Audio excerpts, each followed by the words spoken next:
ప్రభుత్వం ఎట్లున్నదంటే ఆడలేక మధ్యలోడింది అన్నట్టు ఈరోజు గోబెల్స్ ప్రచారం చేసుకుంటా కేసీఆర్ చేసిన అభివృద్ధి కార్యక్రమాలన్నీ కూడా సంక్షేమ కార్యక్రమాలన్నీ కూడా భారతదేశానికే ఆదర్శంగా ఉంటే ఈరోజు వాటిని అర్థం చేసుకోకుండా ఇవన్నీ కూడా విఫల ప్రయోజనాలు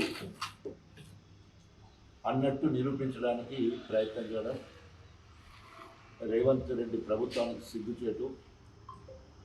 ఈరోజు ప్రపంచ స్థాయిలో గుర్తింపు పొంది 3 సంవత్సరాల అతి తక్కువ కాలంలో బహుళార్థ సాధక ప్రాజెక్టుగా కాళేశ్వరాన్ని నిర్మించడం జరిగింది. నిన్నటికి నిన్న సుప్రీంకోర్టు, అంతకుముందు central water commission CWC, supreme court Kaleshwaram project అత్యద్భుతం అని చెప్పేసి కితాబు ఇవ్వడం జరిగింది. సుప్రీంకోర్టు స్వయంగా, సెంట్రల్ వాటర్ కమిషన్ కూడా దానికి కితాబు ఇవ్వడం జరిగింది. దాదాపు 196 కేసులు కాంగ్రెస్కు సంబంధించిన నాయకుల చేత అనేక సందర్భాలలో మరి అనేక అడ్డంకులు సృష్టించినా కూడా దాదాపు 94,000 కోట్ల రూపాయలతోటి ప్రాజెక్టును పూర్తి చేయడం జరిగింది.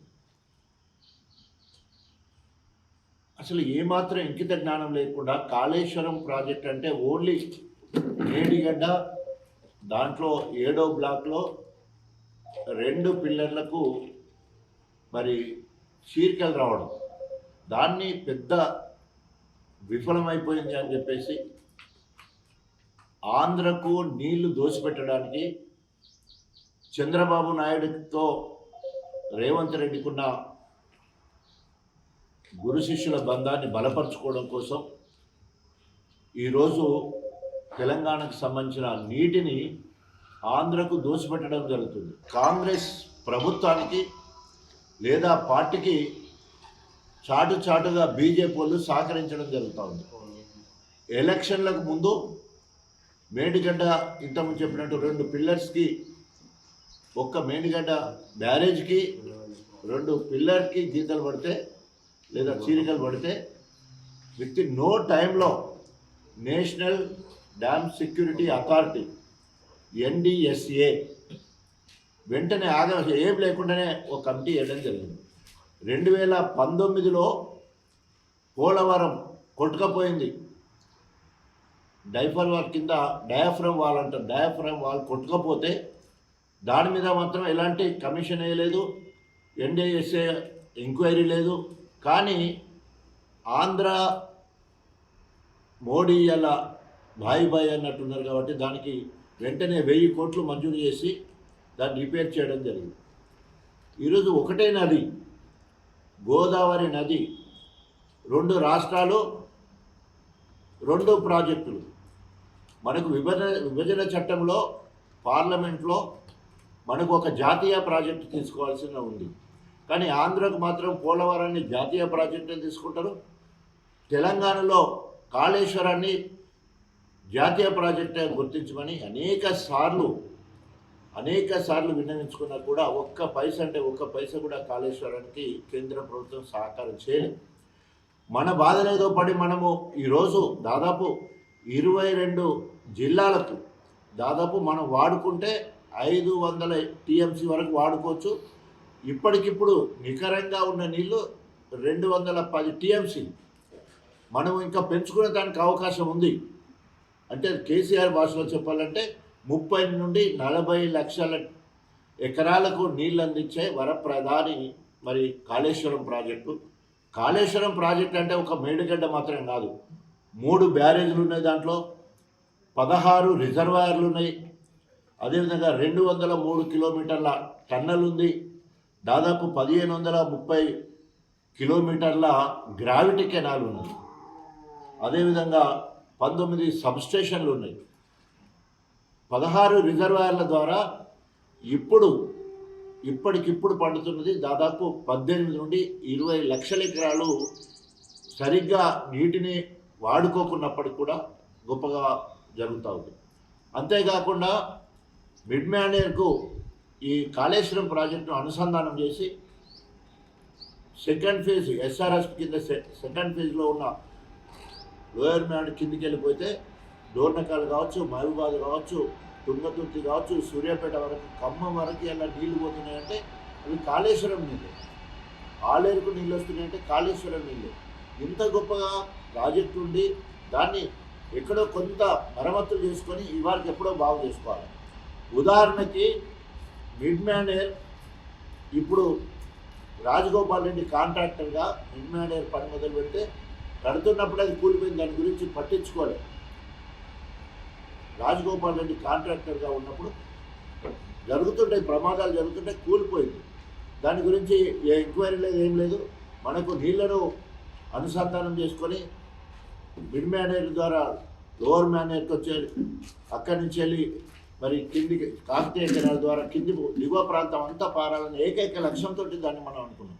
అదేవిధంగా ఎస్ఆర్ఎస్పి పునర్జీవ పథకం అని చెప్పేసి దాదాపు మరి 2300 కోట్ల రూపాయలు ఖర్చు పెట్టి మొత్తం కూడా ఎస్ఆర్ఎస్పి మొత్తం కూడా పునరుద్ధరించుకున్నాం.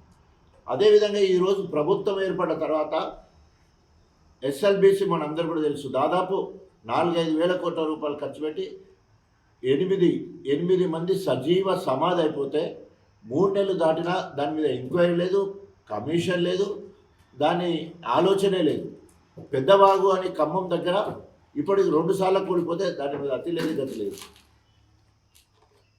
అదేవిధంగా అనేక ప్రాజెక్టులు, సుంకిశాల మన హైదరాబాద్కు నీళ్ళు ఇచ్చే ఎత్తిపోతల పథకం కృష్ణా నది నుంచి వెళ్ళి, సో అది మొత్తం దాని రిటర్న్ వాళ్ళు కూలిపోతే దాని గురించి మరమ్మతులు లేవు. అదేవిధంగా పాలమూరు రంగారెడ్డి ఇంకొక 10% పని అయితే మొత్తం ప్రాజెక్ట్ అయిపోతూ ఉండేది. దాని గురించి ఆలోచించగా నాగం జనార్దన్ రెడ్డి దాంట్లో అవినీతి జరిగిందని కేసెత్తే నేను సుప్రీంకోర్టు కొట్టేయడమే కాకుండా కమిషన్ ఇవ్వాల్సిన అవసరం లేదు. రైతులను గొప్పగా ఈ 2 ప్రాజెక్టులు తెలంగాణకు రైతులకు వరప్రదాయమైనవి, సో వాటి గురించి మాట్లాడకూడదు అని చెప్పేసి కేసు కూడా కొట్టేయడం జరిగింది. రేవంత్ రెడ్డికి ముట్టికాయలు వేసినా కూడా చెవిటోడి ముందు శంఖముదినట్టే ఉన్నది. ఆయన చెవిటోడి ముందు శంఖముదినట్టే, ఏం వినబడవు, తర్వాత కన్ను ఉంటాయి కానీ కనబడవు. ఆ రకంగా ఈరోజు తెలంగాణ రాష్ట్రాన్ని అధోపాతానికి తొక్కేసినట్టు అయిపోయింది. ఈరోజు తెలంగాణ భారతదేశానికి అన్నపూర్ణగా వ్యవసాయ రంగంలో 3 కోట్ల మెట్రిక్ టన్నుల వరిధాన్యాన్ని పండించి దేశంలో నెంబర్ 1గా సంక్షేమ పథకాల్లో దాదాపు 94 లక్షల మందికి సంక్షేమ పథకాలు, ఆసరా పెన్షన్లు కావచ్చు, ఈ రకంగా అనేక రకాలుగా రైతు సంక్షేమం కోసం ఈరోజు ఇప్పుడు కూడా మేము ఒక దగ్గరికి పోయించినాం. ఇప్పుడు మన రైతు ఒకరు ఇక్కడ చనిపోయిండు. సో ఏ కారణం చేత రైతు చనిపోతే రైతుకు 5 లక్షల రూపాయలు దినమెలకు ముందు ఇచ్చే కార్యక్రమం ఉండే, కనీసం ప్రీమియం కట్టలేదు, రైతు భరోసా లేనే లేదు. వానకాలం ఎగబెట్టిండు, వేసంగి ఆశ పెట్టిండు, ఇప్పటివరకు ఇచ్చింది లేదు. మండలానికి 1 ఊరు అన్నారు, ఆ ఊర్లో కూడా రైతు భరోసా అందరికి రాలేదు. రైతు రుణమాఫీ ఎక్కడ కూడా 40% కంటే ఎక్కువ కాలేదు. ఈ రకంగా అలివి కాని హామీలు ఇచ్చి ఈరోజు నా దగ్గర ఏం లేవని చేతులు ఎత్తేసి ఉంటుంది. ఎక్కడికైనా ఢిల్లీ పోదామంటే చెప్పులు ఎత్తుకపోయేటోడు వచ్చిండు అన్నంత దొంగలను చూసినట్టు చూస్తాడని స్వయంగా మరి ముఖ్యమంత్రి మాట్లాడడం సిగ్గుచేటు. కానీ ప్రపంచ సుందరి పోటీలు 200-300 కోట్లు పెట్టి మరి ఈరోజు వాటిని నిర్వహించడానికి దాదాపు ఇప్పటికే 4 సార్లు అక్కడికి పోయాడు రేవంత్ రెడ్డి అంటే. ఆయన దాదాపు ఈ రోజుతో 502 మంది రైతులు చనిపోయారు. ఇస్తని ఆశ పెట్టి రుణాలు మాఫీ అవుతుందని చెప్పేసి రైతుల ఆశతో ఎదురుగట్టిన పైసలు ఇవాళ బ్యాంకు వేధింపడం వల్ల కావచ్చు, చేతికి అందే పంట మరి నీళ్ళ పాలైద్యం కావచ్చు, చాలి నీళ్ళ రాక పొలాలు ఎండిపోయిన వల్ల కావచ్చు, రైతులు 502 మంది రైతులు ఈరోజు పేపర్లో చూస్తాం 502 మంది చనిపోయారు. వాటి వల్ల ఒక దగ్గర ప్రమాదవశాత్తు అగ్ని ప్రమాదం అయితే అక్కడికి పోడు, తర్వాత ఎస్ఆర్బీసీలో 8 మంది చనిపోయిందంటే అక్కడికి పోడు, ఒక్క రైతు కుటుంబాన్ని సందర్శించరు, స్థానిక ఎమ్మెల్యేలు మంత్రులు కొనుగోలు కేంద్రాలను సందర్శించడం లేదు. తర్వాత ఏ ఒక్క గ్రామ సభ పెట్టి ఇందిరమ్మ ఇల్లు ఇవ్వాలంటే ఇక్కడ కూడా గ్రామ సభ పెట్టింది లేదు. ఇట్లా చెప్పుకుంటూ పోతే అనేక రకాలుగా అయ్యాల మరి రేవంత్ ప్రభుత్వం అక్కడ ఆయన ఉన్న దగ్గర ఏం లేవని చేతులు ఎత్తేస్తే స్థానిక ఎమ్మెల్యే కడేశ్వరుడు మాత్రం మొత్తం నేనే చేస్తానా, రాజయ్య మాత్రం గణపూర్ ఏం చేయలేదని అంటుంది. ఇప్పటికి అనేక సార్లు ఏ మండలమా ఏ ఊరా, ఒక ఊరికి పోయి నేను చర్చకు సిద్ధం, నువ్వు ఎంచుకున్న ఊరే, నీ కార్యకర్తల మధ్యలో నీ నాయకుల మధ్యలో నువ్వు ఏ ఊరు అందించుకో, గత 10 సంవత్సరాలు నేను ఎమ్మెల్యేగా ఉన్నా, నేనేం చేసినా నువ్వు అభివృద్ధి పేరు మీద ఇవాళ కాంగ్రెస్ పోయినావు కదా, నువ్వేం చేసినావు, ప్రతి ఊర్లో రచ్చబండ లేదా బొడ్రాయి, ప్రతి ఊర్లో ఇవాళ పండుగలు చేసుకుంటారు, బొడ్రాయి పండుగలు, దుర్గమ్మ పండుగలు జరుగుతున్నాయి. దుర్గమ్మ గుడి దగ్గర అయినా పర్లే, బొడ్రాయి దగ్గర అయినా పర్లే, ప్రతి ఊర్లో నేను చర్చకు సిద్ధం, నువ్వేం చేసినావు నేనేం చేసినా.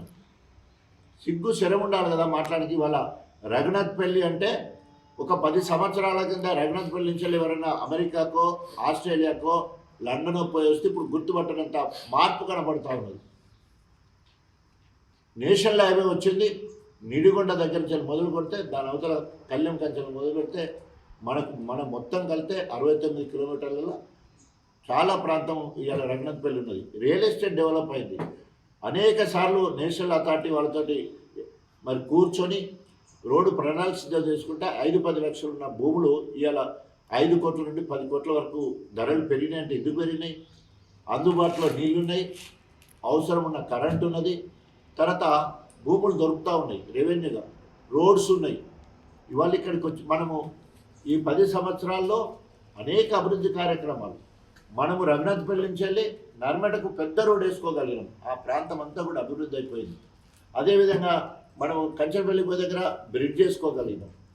తర్వాత ఎన్నో ఏళ్ల నుండి ఎదురు చూసిన పిట్టలగూడెం కాంచెల్లి దాదాపు డీకే తండ వరకు, అంటే మనకు బాంజిపేట నుంచి వెళ్ళి కుందారం తర్వాత డీకే తండ వరకు రోడ్ వేసుకోగలిగాం. అదేవిధంగా మనం గబ్బెట నుంచి వెళ్ళి అటు పాలకుర్తి కనెక్టివిటీ అక్కడ మరి అదేంటి ఆ ఊరు పేరు ఈరవెండి వరకు కోతుల బాధ నుంచి వెళ్ళి ఆ రోడ్ వేసుకోగలిగినాం. ఈరోజు ప్రతి ఇంటికి నీళ్ళు ఇచ్చుకోగలిగినాం. ప్రతి ఊర్లో వాటర్ ట్యాంక్ వచ్చినాం. ప్రతి ఊర్లలో వాటర్ ట్యాంక్ అవపడుతుంది. ప్రతి ఊర్లో చెరువులు మరమ్మతు చేసుకున్నాం. ఈ చెవిటోని ముందు శంఖ ముందునంటే ఈయనకు చెవులు వినబడడు కరెంట్ అయితే అనే మాట్లాడటానికి ఆయన అంటున్నాడు కదా, మేధావు అని చెప్పుకుంటాడు, నీతి పరుడు అని చెప్పుకుంటాడు. మరి ఎక్కడ కనీసం నవ్విపోతారు కదా అనుకోవాలి కదా, నేను దీన్ని అబద్ధాలు ఆడితే ఎట్లా అని చెప్పి జస్ట్ గోబెల్స్ ప్రచారం చేసుకుంటా కాలం గడుపుతూ ఉన్నాడు. ఏం చేయాలో తోస్తలేదు. పిచ్చి కుక్క కడితే కదా ఎట్లా ప్రవర్తన ఉంటుందో ఇలా కడియం శ్రేయర్కి పిచ్చి కుక్క గరిచింది. కాంగ్రెస్ పిచ్చి కుక్క గరవడంతో ఈరోజు కాంగ్రెస్ కామెర్లు కమ్ముకొని ఇవాళ ఆయనేమో రేవంత్ రెడ్డి లేవు అన్నంటే ఈయన ఉన్నాయని మరి పోయిన కాడల్లా హామీలు ఇస్తున్నాడు. ఆయన కడియం శ్రీహరి గారు ప్రపోజల్స్ అండ్ ఎస్టిమేషన్స్ అంతే. మొన్న పోయిండు రేవంత్ని కలిసిండు, ప్రపోజల్స్ ఎస్టిమేషన్స్ ఇచ్చి వచ్చిండు అంతే. అది ఇచ్చినట్టే కథ ఇక్కడ కింద వాళ్ళు అందరూ కూడా మాట్లాడే భాష కథ అయిపోయినట్టు. నేను ఛాలెంజ్ చేస్తున్నా, ఈరోజు కడియం శ్రీహరి 17 నెలల్లో రఘునాథ్పల్లి మండలానికి కాంగ్రెస్ పార్టీ నుండి ప్రభుత్వం నుండి ఏం చేశాడు? ఇవాళ కళ్యాణ లక్ష్మి చెక్కులు ఇచ్చిండంటే మా ప్రభుత్వం బీఆర్ఎస్ ప్రభుత్వం ఎంత ఇచ్చిందో 10 లక్షల రూపాయలు ఇస్తున్నాడు తప్ప నువ్వు అన్న తులం బంగారం ఇస్తలేవు కదా. ఇలా పోయినావు, ఎవరు చెక్కులు పంచిపెట్టావు, నువ్వు ఎంత ఇచ్చినావు, నీ వాటా ఏంది, కాంగ్రెస్ వాటా ఏంది అక్కడ. సో కాబట్టి ఈ రకంగా అలివికాని హామీలు ఇచ్చే ఆయన ఉంటే నేనేమన్నా తక్కువ అని చెప్పేసి ఏం లేదన్నా కూడా నేను ఇచ్చి చూపుతా మొత్తం అని చెప్పేసి మరి ఎండమావులను చూసి నీళ్లు నేను చేసే ప్రయత్నం చేస్తున్నాడు. తస్మా జాగ్రత్త. గణపురం నియోజకవర్గ ప్రజలను మళ్ళొకసారి మోసం చేయాలని చూస్తున్నాడు. ఇప్పటికే నమ్మించి నాణం వస్తే పుచ్చి బుర్రలైనట్టు నువ్వు ఇక్కడ ఆన్గోయింగ్ ప్రాజెక్ట్స్ ఏవైతున్నాయో వాటన్నింటిని పూర్తి చేస్తామనే ఉద్దేశంతో నిన్ను గెలిపించుకున్నది బీఆర్ఎస్ కార్యకర్తల నాయకులు నిన్ను గెలిపించుకున్నావు. ఇవాళ తిన్నింటి వాసాలు లెక్క పెట్టినట్టు బీఆర్ఎస్ పార్టీ ఎగగొట్టిపోయినావు. నీకు నైతిక విలువలు ఉంటే పార్టీ సభ్యత్వానికి గెలిచిన పదవికి రాజీనామా చేసి నేను కాంగ్రెస్ పోయినా అని చెప్పి ఎవడని నమ్ముతావు.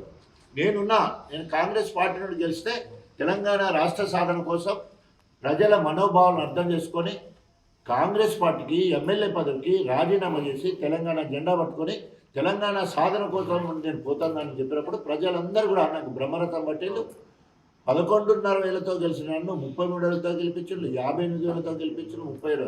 నీకు నిజంగా దమ్ము ధైర్యం ఉండేదంటే రాజీనామా చేసి రా, నువ్వు ఏం పని చేసినావు చూపించు. ఇప్పటి వరకు నథింగ్. రంగనాథ్పల్లి మండలాన్ని నేను సవాల్ చేస్తా ఉన్నా, ₹1 పని కూడా చేయలే ఇప్పటి వరకు. మంజూరైన సీసీ రోడ్లు అక్కడిక్కడ ఈజీఎస్ ద్వారా వచ్చిన సీసీ రోడ్లు లేదా అప్పుడు మంజూరైన ఇంకేమన్నా పనులుంటే ఆ పనులు గొప్పగా జరిగేది ఉంటే ఎక్కడ బీఆర్ఎస్ పార్టీకి పెరుగుతాను వాటిని ఆపేసే కార్యక్రమాలు. 104 కోట్ల రూపాయలతోటి దేవాదుల సంబంధించిన పనులు జరుగుతూ ఉంటాయి, వాటిని ఆపిచ్చేసాడు. ఎందుకంటే అవి పూర్తయితే బీఆర్ఎస్కి పేరు వస్తుందనే ఉద్దేశంతో. ఆనాడు లింగంపల్లి రిజర్వాయర్ వస్తే ఎక్కడ పేరు వస్తుందని చెప్పేసి లింగంపల్లి ప్రాజెక్టు 2,765 కోట్ల ప్రాజెక్టును ఆపిచ్చేసాడు. ధర్మసాగర్కు టెక్స్టైల్ పార్క్ వస్తే ఎక్కడ పేరు వస్తుందని చెప్పి టెక్స్టైల్ పార్క్ ధర్మసాగర్ తీసేసి సంఘం తీసుకుపోయే కార్యక్రమం చేసి కడియం శ్రేణి అభివృద్ధి నిరోధకం. ఎస్, రేపు ఆయన ఒక దిక్కేమో పైకేమో ఏమంటారు మేకపోతు గంభీరత్వాన్ని కనబడుతూ లోపల వణికిపోతా ఉన్నాడు.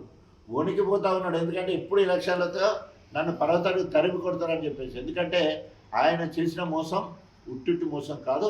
కేసీఆర్ గారు ఒకటే మాకు అందరు కూడా ఇచ్చిండు, కడియం శ్రేణికి రాజకీయ సమాధి కట్టాలి గణపురంలో. ఆయన అంటున్నాడు నాకు రాజకీయ జన్మనిచ్చింది గణపురం నియోజకవర్గం అంటున్నాడు కదా, ఇక్కడ నుండే రాజకీయ సమాధి చేసి ఆయన పరమతకి పంపిస్తామని చెప్పేసి హెచ్చరిస్తూ, ఈ మధ్యలో నా గణపురం నియోజకవర్గ దళితుల స్పెషల్లీ మాదిగల్లో చిచ్చు పెట్టాలని కడియం శ్రేణి చూస్తూ ఉన్నాడు. గణపురం నియోజకవర్గం ముందు వరుసలో ఉండి పనిచేయడమే కాకుండా నేను తెలంగాణ కన్వీనర్ గొప్పగా పనిచేస్తున్నప్పుడు అనేక మార్లు అరెస్ట్ చేసి అనేక రకాలు చేసే క్రమంలో ఎస్సీ ప్రొటెక్షన్ సెల్ అని పెట్టాడు. ఎంఆర్పిఎస్కు వ్యతిరేకంగా ఎస్సీ ప్రొటెక్షన్ సెల్ అని పెట్టి ఆనాడు మాదిగలకు వ్యతిరేకంగా ఒక ఆర్గనైజేషన్ మొదలుపెట్టే కార్యక్రమం. ఈరోజు ఎస్సీ ఏబీసీ వర్గీకరించిన తర్వాత గణపూర్ నియోజకవర్గ ప్రజలు మాదిగలందరూ ఏకదాటిగా ఉన్నారు. మొదటి కంచెలు న్యాయంపడి ఉన్నారు. కృష్ణమాదిగా వచ్చి కడియం శ్రేణికి ఓటేయాలన్నా కూడా ఏకంగా 33,000 మెజార్టీతో గెలిపించు. సో ఆ రకంగా గణపురం నియోజకవర్గం మాదిగల అడ్డ. రాజన్న వాళ్ళతో ఉన్నది పేగుబంధం, మాదిగలతో దళితులతో ఉన్నది పేగుబంధం. వాళ్ళు మాకు చిన్నవాళ్ళను రెచ్చగొట్టి ఉసిగొలిపి ఏదో పంపించాలనే ప్రయత్నం కుట్రలు చేస్తూ ఉన్నావు. నీ కుట్రలు జరగవు, ఇక ముందు నీ కుట్రలు జరగవు. అందరూ జాగరూకులు అవుతూ ఉన్నారు. నిన్ను సందర్భం అవకాశం చూస్తున్నావు, ఎండగడతాడు. ఏనాడు దళితుల కోసం కానీ బహుజనుల కోసం కానీ మాదిగల కోసం కానీ నీ బైండ్ల కోసం కానీ అంబేద్కరిజం కోసం కానీ నీ చరిత్రలో ఎక్కడ ఒక పేజీ కూడా లేదు.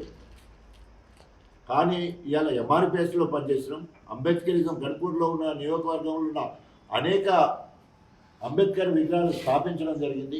తెలంగాణ రాష్ట్ర సాధన కోసం త్యాగం చేయడం జరిగింది.